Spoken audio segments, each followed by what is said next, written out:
Good morning students. Vivekananda senior secondary school Tongsem में कक्षा 8 विज्ञान के लिए विज्ञान का अध्यापक आपके लिए जो हमारा चैप्टर पढ़ चल रहा था उसका नाम है विद्युत धारा के रासायनिक प्रभाव। तो इसके अंतर्गत आज हम विद्युत लेपन पढ़ेंगे। कल तक हम जो पढ़ा था उसके बाद का पाठ है ये विद्युत लेपन, जो हमारा 14 पाठ है। इसको आज विद्युत धारा के चैप्टर का नाम है आपका विद्युत धारा के रासायनिक प्रभाव, चैप्टर नंबर 14। ठीक है बेटो, आगे देखेंगे विद्युत लेपन। विद्युत लेपन स्मरण कीजिए, बिल्कुल नई साइकिल का हैंडल तथा पट्टों के रिम कितने चमकदार होते हैं, तथापि यदि दुर्घटनावश इनमें खरोंच पड़ जाए तो चमकदार परत उतर जाती है। इसके नीचे की सतह इतनी चमकदार नहीं होती। आपने कुछ महिलाओं के ऐसे आभूषण पहने हुए देखा होगा जो देखने में सोने के प्रतीत होते हैं, तथापि लगातार उपयोग में से इनकी सोने की परत उतर जाती है और नीचे की चांदी या किसी अन्य धातु की इस सतह दिखाई देती है। इन दोनों परिस्थिति में एक धातु के ऊपर दूसरी धातु की परत चढ़ी होती है। क्या आप जानते हैं कि एक धातु की सतह के ऊपर दूसरी धातु की परत किस प्रकार निक्षेपित कर दी जाती है? आइए इसे स्वयं करके देखें। इस क्रियाकलाप कॉपर सल्फेट तथा लगभग 10x4 सेमी साइज की तांबे की 2 प्लेट चाहिए। किसी स्वच्छ तथा सूखे बीकर में 250 ml आसूत जल लीजिए। इसमें चाय की 2 चम्मच भर करके कॉपर सल्फेट घोलिए। अधिक चालक बनाने के लिए कॉपर सल्फेट विलयन में कुछ बूंदे तनु सल्फ्यूरिक अम्ल की डालिए। तांबे के प्लेटों को रेगमाल से साफ कीजिए। इन्हें पानी में धो करके सुखाइए। तांबे के प्लेटों को एक बैटरी के टर्मिनलों में से संयोजित कीजिए तथा इन्हें कॉपर सल्फेट के विलयन में डुबोइए। इस प्रकार से देखेंगे आप। परिपथ में लगभग 15 मिनट तक विद्युत धारा प्रवाहित होने दीजिए। अब विलयन में से इलेक्ट्रोड को हटाइए तथा उन्हें ध्यानपूर्वक देखिए। क्या उनमें से किसी एक के कुछ अंतर पाया? क्या आप इस पर कोई परत चढ़ी देखते हैं? इस परत का रंग कैसा है? बैटरी के उस टर्मिनल की ओर नोट कीजिए जिससे ये इलेक्ट्रोड संबंधित है।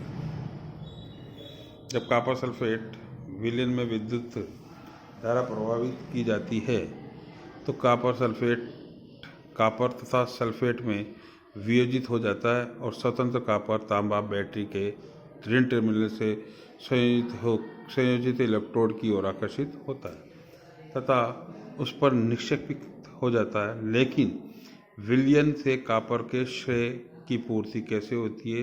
दूसरे इलेक्ट्रोड से जो तांबे की प्लेट से बना है, समान मात्रा का कॉपर विलयन में घुल जाता है। इस प्रकार विलयन में से जो कॉपर कम हुआ है वह विलयन में पुनः स्थापित हो जाता है और ये प्रक्रिया चलती रहती है। इसका अर्थ हुआ कि विद्युत लेपन प्रक्रिया में एक इलेक्ट्रोड से कॉपर दूसरे इलेक्ट्रोड को स्थानांतरित होता है। विद्युत द्वारा किसी पदार्थ पर किसी वांछित विद्युत की परत निक्षेपित करने की प्रक्रिया को विद्युत लेपन कहते हैं। यह विद्युत धारा के रासायनिक प्रभाव का एक सर्वाधिक सामान्य उपयोग है। विद्युत लेपन अत्यंत उपयोगी प्रक्रम है। उद्योगों में धातु की वस्तुओं पर किसी दूसरी धातु की परत विलेपित करने के लिए इसका व्यापक रूप से प्रयोग किया जाता है। विलेपित किए जाने वाली धातु की परत में कुछ ऐसे वांछित गुण होते हैं जो उस वस्तु की धातु में नहीं होते हैं जिस पर निक्षेपण किया जाता है। उदाहरण के लिए अनेक वस्तु जैसे कार के कुछ भागों, स्नानगृह की टोटी, गैस बर्नर, साइकिल का हैंडल, पहियों के रिम आदि पर क्रोमियम का लेपन किया जाता है। क्रोमियम चमकदार दिखाई देती है, संक्षारित नहीं होता, यह खरोंचों का प्रतिरोध करता है। तथापि क्रोमियम महंगा है तथा किसी पूरी वस्तु को क्रोमियम से बनाना आर्थिक दृष्टि से व्यवहारिक नहीं होता। इसलिए वस्तु को किसी सस्ती धातु से बनाया जाता है और इस पर केवल क्रोमियम की परत ही निक्षेपित कर दी जाती है। आभूषण बनाने वाले सस्ती धातुओं पर चांदी तथा सोने का विद्युत लेपन करते हैं।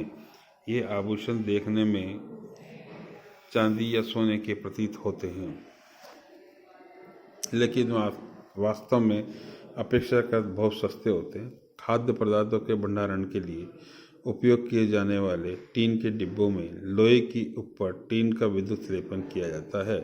टीन लोहे से कम क्रियाशील होता है, इस प्रकार खाद्य पदार्थ लोहे के संपर्क में नहीं आते और खराब होने से बच जाते हैं। पुलों तथा स्वचालित वाहनों को प्रबल बनाने के लिए लोहे का उपयोग किया जाता है, तथापि लोहे में संक्षारित होने तथा जंग लगने की प्रवृत्ति होती है, अतः इसे संक्षारण या तथा जंग लगने से बचाने के लिए लोहे पर जिंक की परत निक्षेपित की जाती है। विद्युत लेपन कारखानों में उपयोग किए जा चुके विलीनों का निपटारा किया जाना भी एक मुख्य समस्या है। यह एक प्रदूषणकारी अपशिष्ट है तथा पर्यावरण संरक्षण के लिए इस प्रकार के प्रदूषकों के निपटारे की लिए विशिष्ट दिशा निर्देश दिए जाते हैं। इसमें इस पाठ में प्रमुख शब्द हमारे पास जो आए इलेक्ट्रोड, विद्युत लेपन, सुचालक, एलईडी, हीन चालक। आप अपन ने जो सीखा वो ये है, कुछ द्रव विद्युत के सुचालक तथा कुछ हीन चालक होते हैं। विद्युत चालन करने वाले अधिकांश द्रव्य अम्लों, क्षारकों तथा लवणों में के विलयन होते हैं। किसी चालक द्रव्य में विद्युत धारा प्रवाहित होने पर रासायनिक अभिक्रियाएं होती है, इसे विद्युत धारा का रासायनिक प्रभाव कहते हैं। विद्युत धारा द्वारा किसी पदार्थ पर वांछित धातु की परत निक्षेपित करने की प्रक्रिया को विद्युत लेपन कहते हैं। इस प्रकार हमारा चैप्टर समाप्त हुआ। इसमें कुल टोटल क्वेश्चन नंबर पहले आपने कर लिए 3 तक, अब आप करेंगे इसके बाद में क्वेश्चन नंबर 4 से लेकर 12 तक। सभी को करना अनिवार्य है और कोई समस्या हो तो आप मुझसे पूछ सकते हैं। इसके अतिरिक्त मैंने आपको प्रोजेक्ट शीट के लिए कहा था, अभी तक मेरे पास प्रोजेक्ट शीट भर करके नहीं आई है। यदि आपने ख़रीद ली है तो उसे तुरंत भर दिए, और नहीं खरीदी है तो ख़रीद करके इसको भर करके और आप मुझे जमा करवाएं। और कोई बात हो, कोई समस्या हो तो आप मुझसे संपर्क कर सकते हैं। आज नया चैप्टर नंबर 15 कुछ प्राकृतिक परिघटनाएं लेकर के हम आए हैं। देखते हैं ये आपके सिलेबस में है कि नहीं है। कहीं ऐसा तो नहीं है कि सिलेबस से हटा दी गई हो और अपन पढ़ लें। कुछ प्राकृतिक परिघटनाएं आपके सिलेबस के अंतर्गत है, देखेंगे इधर।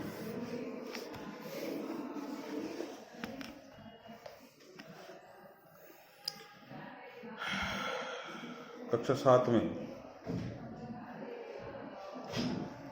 आपने पवन, तूफान, चक्रवात के बारे में पढ़ा था। आपने यह जानकारी प्राप्त की थी कि चक्रवात मानव जीवन तथा संपत्ति को अत्यधिक क्षति पहुंचा सकता है। आपने यह भी जाना था कि कुछ सीमाओं तक हम इन विनाशकारी परिघटनाओं से अपना बचाव कर सकते हैं।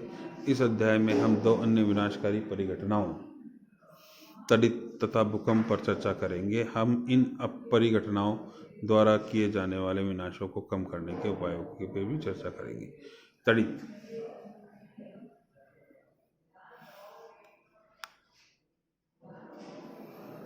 विद्युत के तार ढीले हो जाने पर आपने विद्युत खंभों पर चिंगारियां देखी होगी। यह परिघटना उस समय बहुत अधिक हो जाती है जब पवन के चलने पर तार हिलते डुलते हैं। आपने सॉकेट में प्लग के ढीले होने पर भी चिंगारियां निकलती देखी होगी।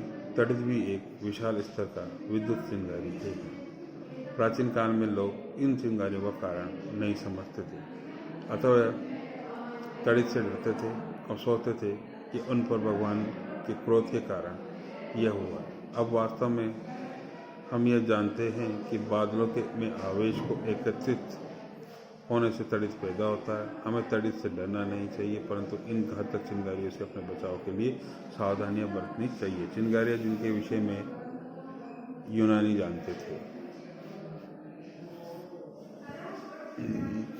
600 ईस्वी पूर्व से भी पहले प्राचीन यूनानी यह जानते थे कि एक एम्बर एक प्रकार की राल को फर से रगड़ते हैं तो यह बालों जैसा हल्की वस्तुओं को आकर्षित कर लेता है। आपने देखा होगा कि जब आप ऊनी अथवा पॉलिस्टर के वस्त्रों को उतारते हैं तो आपके बाल खड़े हो जाते हैं। यदि आप अंधेरे में इन वस्त्रों को उतारते हैं तो आप चट चट ध्वनि के साथ चिंगारी भी देख सकते हैं। सन 1752 में अमेरिकी वैज्ञानिक बेंजामिन फ्रैंकलिन ने यह दर्शाया तड़ित तथा आपके वस्त्रों में उत्पन्न चिंगारी वास्तव में एक ही परिघटना है, परंतु इस तथ्य के साकार होने में 2000 वर्ष लगे।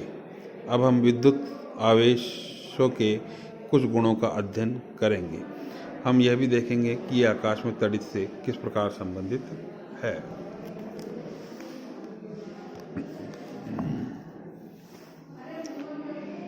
विद्युत आवेशों के प्रकृति को समझने के लिए आइए कुछ क्रियाकलाप करें, परंतु पहले उस खेल को याद कीजिए जिसे आपने कभी खेला होगा। जब आप प्लास्टिक के पैमाने को अपने सूखे बालों में रगड़ते हैं तो पैमाना कागज के छोटे छोटे टुकड़ों को आकर्षित कर देता है। रगड़ द्वारा आवेशन। बाल पेन की खाली रिफिल लीजिए, इसे तेजी से किसी पॉलीथीन के टुकड़े से रगड़ करके इसे कागज के छोटे छोटे टुकड़ों के समीप लाइए। इतनी सावधानी रखिए रिफिल का रगड़ा गया सिरा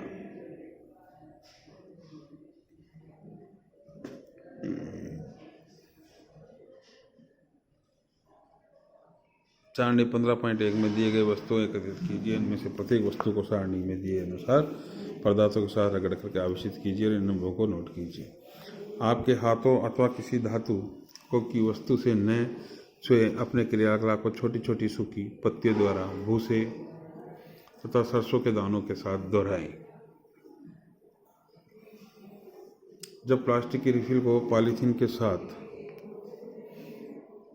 रगड़ते हैं तो यह कुछ विद्युत आवेश अर्जित कर लेता है। इसी प्रकार जो प्लास्टिक की कंघी को सूखे बालों पर रगड़ते हैं तब यह भी कुछ विद्युत आवेश अर्जित कर लेती है। इन वस्तुओं को आवेशित वस्तुएं कहते हैं। रिफिल तथा प्लास्टिक की कंघी को आवेशित करने की प्रक्रिया में पॉलीथीन तथा बाल भी आवेशित हो जाते हैं।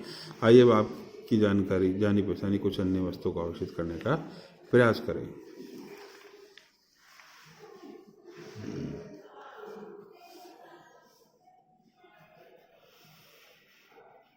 आवेशों के प्रकार तथा उनकी अनुयननीय क्रियाएं। हम अगले क्रियाकलाप के लिए कुछ वस्तुएं सारणी 15.1 में चुनते हैं। दो गुब्बारे फैला करके इसे इस प्रकार लटकाएं कि ये एक दूसरे को स्पर्श न करें। दोनों गुब्बारों को किसी ऊनी कपड़े से रगड़िए और छोड़ दीजिए। क्या देखते हैं? आइए हम इस क्रियाकलाप को पेन के बेकार रिफिलों के साथ दोहराएं। एक रिफिल को पॉलीथीन में रगड़िए और कांच के गिलास को स्टैंड की भांति उपयोग करते हुए इसे गिलास में रखिए। दूसरी रिफिल को पॉलीथीन से रगड़िए तथा इसे आवेशित रिफिल के निकट लाइए। सावधान रहिए रिफिल का आवेशित सिरा अपने हाथों से न छुए तथा गिलास में रखे रिफिल पर कोई प्रभाव पड़ता है। क्या ये दोनों रिफिल एक दूसरे को आकर्षित अथवा प्रतिकर्षित करती है? इस क्रियाकलाप में हम ऐसी आवेशित वस्तुओं को एक दूसरे के निकट लाएं जो उसी प्रकार से बनी हुई है। यदि भिन्न पदार्थों से बनी दो आवेशित वस्तुओं को एक दूसरे के निकट लाएं तो क्या होगा? आइए पता लगाते हैं। एक रिफिल को पहले की भांति रगड़ करके धीरे से गिलास में रखिए। इस रिफिल के निकट एक फूला हुआ आवेशित गुब्बारा लाइए और प्रेक्षण कीजिए। विपरीत आवेश एक दूसरे को आकर्षित करते हैं। आइए प्रेक्षणों का सारांश करें।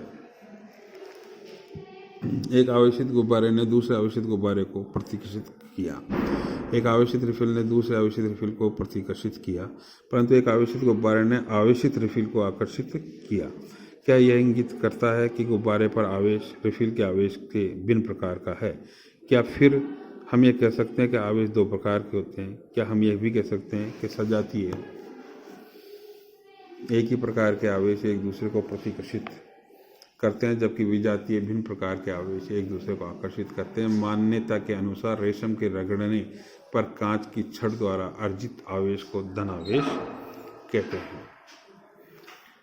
अन्य प्रकार के आवेश को ऋणावेश कहते हैं। यह देखा गया है कि जब आवेशित कांच की छड़की को पॉलीथीन से रगड़े गए आवेशित प्लास्टिक स्ट्रा के निकट लाते हैं तो दोनों के बीच आकर्षण होता है। आपके विचार से प्लास्टिक स्ट्रा पर किस प्रकार का आवेश होना चाहिए? आपको यह अनुमान है कि प्लास्टिक स्ट्रा पर ऋणावेश होना चाहिए।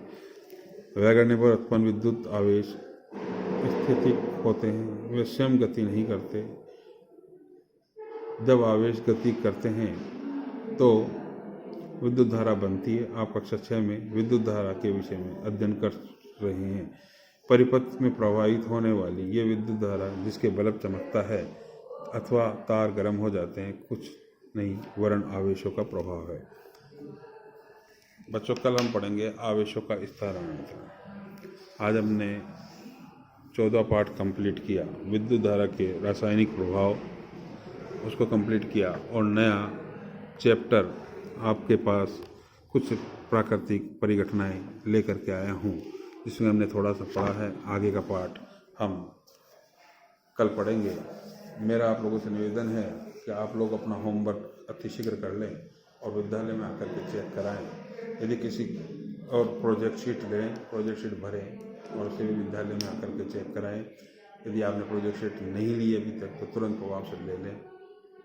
हो सकता है कि शीघ्र से शीघ्र आपके विद्यालय खुलें और आपको साथ एकदम से आपके पास लोड हो काम का। इससे बेहतर ये है कि आप धीरे धीरे काम निपटा दें। कल फिर मिलेंगे, तब तक के लिए बाय, गुड बाय बच्चों।